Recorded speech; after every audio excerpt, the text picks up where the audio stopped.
Hi guys, it's George again. Going to work on the part 2 of the FroKnowsPhoto Raw Edit number 49. This is the one of the Polaroids that Jared and Adam took. It's actually a picture of some pictures. Yes. So we'll see what we get. I'm going to do something a little different. It's not just going to be an edit of the picture. I'm actually going to bring it into Photoshop and kind of change it up a little bit, make it a little different, make it kind of interesting. All right, so let's see what we can do. All right, so the first thing I'm going to do is I'm going to open it up, in Photoshop, which opens it up in Camera Raw. Looks like he shot it with a Nikon D3S, so that's good to know. It's always good to know he shot it at 60 millimeters, ISO 1250, f5.6. Interesting. Jared, don't you always shoot wide open? Just kidding. So let's first thing I'm gonna do is my lens profile. That's interesting. I didn't find the lens profile. Well, I know he shoots with a Nikon. Okay, so now it looks like it picked up the 60 millimeter 2.8. That's probably the lens he used. What do you think, Jared? Is that the lens? Okay, so let's see what it did. It actually looks like it corrected a little bit. It straightened it out a little bit, cleaned up the edges. We'll go with it. All right, so like I said, I'm going to do some Photoshop magic or trickery or whatever you want to call it to change this image up a little bit, but I want to get it from Camera Raw to Photoshop the best I can. So I'm going to add a little bit of sharpening. Let's see, just the edges. Oh, that's interesting. Hey, I'm done. That's it. That's my final image. Right there. No, I'm just kidding. Okay, so well, the white balance on this is going to be interesting because, yeah, I'm going to start with auto. I kind of want to pump up the saturation to see if I can bring out some of the colors in the images. There's not much in there. They're very blue. I mean, it's an old Polaroid, and then it's a picture of the old Polaroid. So we're going to do some trickery to try to kind of play off of that a little bit, maybe. But right now, I just want to get a decent starting point is what I'm trying to do. Definitely add some contrast, boomify it. All right, why don't we start there?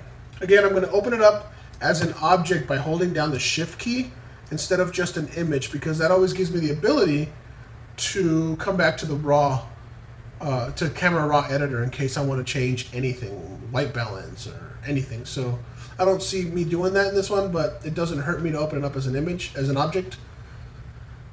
Okay, so there we go. All right, so the first thing I'm going to do is, since I want to do a different take on this, I want to do a square image, so I'm going to use my crop tool, holding down the Shift key to keep it square. I'm going to make a square image. Now, let me show you a little thing about this crop tool. Crop tool, right now this is what I'm suggesting it to do. Up here, it says cropped area, and it says either delete or hide. And what that does is if you put it on delete, it'll delete everything outside of this box, right? If you put it on hide, it will crop into it, but the information is still there in the Photoshop file. So that's kind of what I want right now, because, and I'll show you why in a second. So now I'm going to hit enter. It's going to crop my image down to a square, but this layer, and what I'm going to do is I'm going to transform this layer so that I can show you that everything still exists within the outskirts of my Photoshop file. All right, so that's a good starting point. What I want to do is, for this image, I'm going to turn off this layer for now, and I'm going to make a white background, just because I'm going to hold down Option Delete. That's filled with foreground. That's not what I wanted. I wanted Command Delete, which is fill to background. And you can see right here my foreground is set to orange and my background to white. If you hit X, it switches foreground to background. If you hit D, it'll default colors, which is black and white. Okay, now I want to, I have a file that I've scanned a long time ago of an old negative. And what I want to do is I want to bring that in as my border instead of just a regular Polaroid border. And let me show you how I'm going to do that. So I'm going to go back to my desktop, and I've already pulled out my frame layer. And these are, as you go along in your Photoshop career, you should always keep a folder of textures and skies and frames, and you just build up a huge library of things so that you can always come back and reuse them anytime you want. This is a frame layer that I did. Basically, it's just an image of an old camera frame that was scanned in, an old negative that was scanned in, and I have a box on top of it, which is where I'm going to apply my image to. So I'm going to take the frame in the box, bring it into our new, bring it into our new, and close that into our file that we're working on. Now I'm going to resize it, and let's kind of play around with the positioning of it. And what we're going to do is we're going to duplicate it 4 times. Right, so as you can see, I'm going to duplicate it again. And I'm kind of overlapping them just to have a little fun with these images, just to make a bit of a different image. So I'll move this one down, maybe to there, move this one, maybe to there, move this one. And I'm playing around, just kind of seeing where I feel these things would fit together well. And I definitely want to overlap them because I'm trying to do something just to show difference. Okay, so that looks pretty good. I'm going to make them just a little bigger so that they fit better in this frame. Okay, so now we have our original photo layer. This is the actual photograph that has been taken. And what I'm going to do is I'm going to, with my selection tool, I'm going to select this image and hitting Command J. What it does is it copies that selection that I just made onto its own layer. So if you notice, it'll just give me this little image. And okay, so now what I want to do is I want to turn this off so I can see behind it, turn this back on, and taking this layer, this is going to be my first image. What is that over there? There's some kind of weird effect going on here. Not sure what that is. Alright, well, we're going to have to deal with it because I'm not sure what that is. I've never come across that before. Okay, well, here we go. So I'm going to take this image, and I'm going to, wow, that's really bugging me. Okay, well, we're going to have to deal with it. I'm going to take this image and I'm going to put it in here. And if you hold down Option and click in between the 2 layers, it'll link it. It's called linking. And what happens is that image now belongs inside of this box, right? So, and I'm going to resize it, turn it a little bit, resize it so that there's no white showing, and kind of just center it, turn it up a little bit. And there we go. That's the first one. So now we're going to go to the second one. Again, I apologize for this bounding box. I'm not sure what that is. Never seen that before. Here, let me pause and see what's going on here. Okay, guys. Well, sorry about that. I'm not sure what that was, but I closed down my file and reopened it, and seems to have gotten rid of it. So let's hope it doesn't come back. All right. So now for this box, I'm going to take this next image of Jared. So I want to again make a selection of this layer, hit Command J, brings up this image alone. I want to take this image and I want to put it in, no, not that frame, this frame. No, sorry, this frame. All right, so I'm going to bring it down above this frame and link it. And what you'll see is now it looks like it's in this frame. I'm going to rotate it, make sure it matches, make sure that it's fitting. And there we go. And what we're going to do is we're going to put shadows so that these look like they're on top of each other. I might even do some overlapping and stuff, so we'll see. We'll see. Excuse me. Okay, so now my next image, is what I'm going to do is I'm going to take the Jared image down here, again Command J to copy that, and I'm going to bring that and I want to put it on this layer. So now he belongs over here. And the reason I'm putting him over here is because there's 3 Jareds and 1 Adam, so I kind of want Adam to have a little bit more space in this in the bottom part. And he'll be on top of the other ones just because he's only 1 and Jared is 3. All right, so now we take again back to our original image, Command J, copy that out, go into this frame, link it. Oh no, don't be back. Sorry. Link it. There we go. And rotate, fit. Oh, no. Kind of I always hold down. You hold down Shift so that it constrains proportions, and you hold down Option. And if you just hold down Shift and pull one corner, it just pulls that corner. But if you hold down Option, it actually pulls the whole image from the center point, which is what I was trying to do here. And then reposition it just a little bit right in the center. Okay, so now we have our starting point. And now from this point, I will now put some shadows on this to make it feel like they're on top of each other. So since we have this frame layer, right? So just so you know the way this is constructed, just so you have an understanding of it. The first layer of each one is my original frame layer.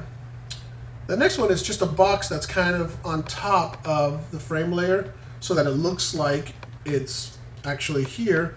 And then the image is linked into that box so it looks like it's there. So now if you look at it, it kind of looks like it belongs together, right? So it just looks like it's part of it. So if we take this frame and we add a drop shadow, and there's many ways of doing drop shadows. You can use the actual drop shadow button, you know, where you get a distance and you get a size and you get a, you get all these little options on, and it's just kind of the easiest way of doing it. I don't always go this way. A lot of times I'll do my own shadows, but for this video, I think I'm going to do this just for the sake of time. You know, and you can make it darker, you can make it lighter. It's just a drop shadow kind of effect. All right, so we have that drop shadow effect on that one. See how it's kind of separating from these? Well, we want that on all of them. Okay, so one quick way of doing it is if you hold down Option and Command and click and hold on this little FX icon and drag it to the next one, it copies it on there. So now this one also has this effects layer. Hold down Option Command, drag it to the next one, copies it. Drag it to the next one, and it copies it. All right, so now all of our images have drop shadows, and they're looking pretty good. Now, I kind of like the white background for this, but we can do. Maybe we'll just do a color and like a little glow in the middle or something. Maybe like a salmon color or something. That's kind of interesting. Not really my favorite, but let's see. Maybe how about like a mint green? No. What do you guys think? Oh, you know what we could do? We could do kind of a gray, and then I make another layer. I'm going to use my gradient. Hit X to make my background my foreground color, use a circular gradient, and just kind of create a nice little glow from the center. And that's kind of cool. So it gives me like a little kind of glow in the center and edge, and you can reshape that in any way you want. I'm kind of liking it. I'm kind of digging that. You can always come in here and sorry, I hit Command L, brings up the levels dialog, and I can make it darker, I can make it lighter. If you hit Command U, it'll bring up the hue, and you can always, if you use colorize, you can always give it a color, and it's just a quick and easy way of changing it. Maybe a little blue, but with very little saturation, so it looks gray, but on the blue side. That seems kind of interesting. Okay, so now what I'm going to do is I'm going to take all of these frame edges and I'm going to put them in a folder. And the reason I'm doing this is, oops, sorry. If you hold down Option and hit Folder, no. Okay, so I selected them all, and I'm going to go New Folder from, New Group from Layers. What it does is it'll create a group, and it'll put all those layers in that group, and I'm going to call them Images, right? So now it took all those images and put them in a group, and now I can turn them all off and turn them all on.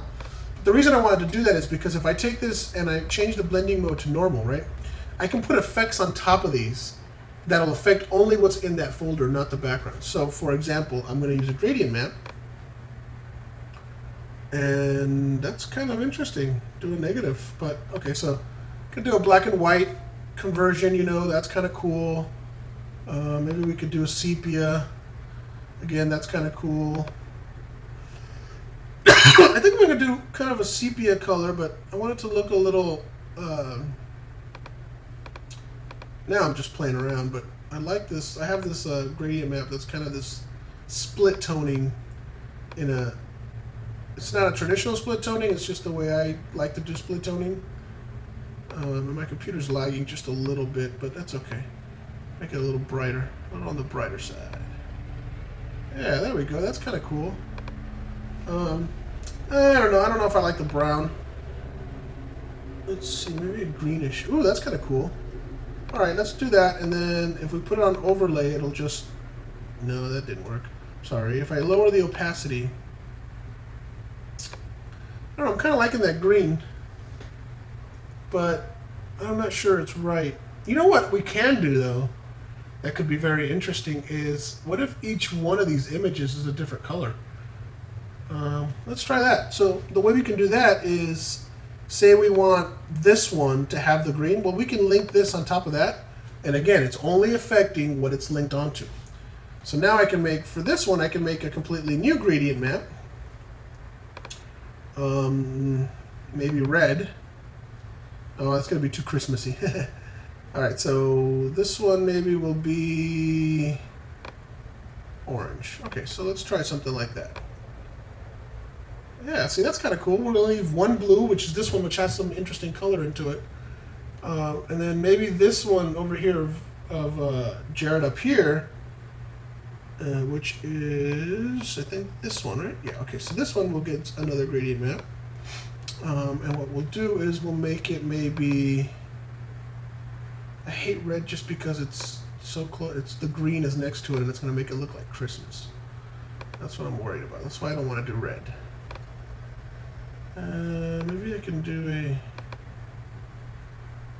I guess red is what's left, right? I mean... Let's see. And I'm just selecting ones that I already have made. Could do a black and white. That's kind of interesting. Okay, so again, link it, and then we can go in and do individual corrections. So like, for example, I'm going to do a curve layer. Oh, I'm at 20 minutes already. I better hurry up.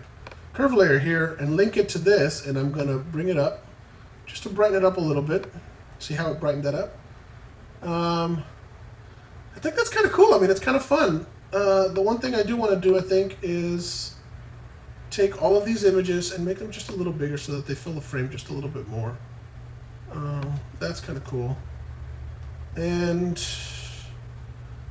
it's kind of cool. I don't know, it's kind of like a retro, you know, negative Warhol. I don't know, it's just, I'm kind of enjoying it, it's kind of fun. Let's brighten up the image of Adam a little bit, just because he looks a little dark. So I'm going to do a curve that brightens it up a little bit. That's kind of cool. There we go. I think I'm going to leave it at that. There's a lot more I can do. Add highlights, add better shadows, a little more texture or something. But this is a pretty good video, I think. It shows some new tricks in Photoshop, which is what I wanted to do, and it makes kind of an interesting image. All right, well, thank you very much, and I hope you enjoy them.